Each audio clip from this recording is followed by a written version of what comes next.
Hello everyone, this is the first problem on Code Women 2021, Impartial offerings. Okay, long story short, given the list, find the minimum cost depending on the value of the numbers. There is no trick in this problem, just go through the sorted list. Cost start from 1, every time see a bigger number, cost increment by 1. Add all these costs together, the total is the result. Let's take a look at some examples. Given these three inputs, sort the list, start from 1. If the number is bigger, add 1 more.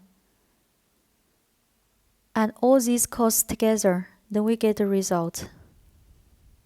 Let's take a look at the code. Sort the list. Define the result and initial trait. Go through the sorted list. If the current value is bigger than the previous one, trait increment by 1. Add each trait in the final result. The time complexity is n log n because of sort. Space complexity is O(n) also because of the sort.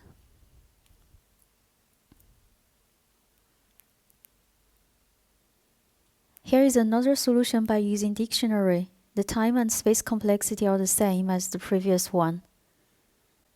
Thank you for watching.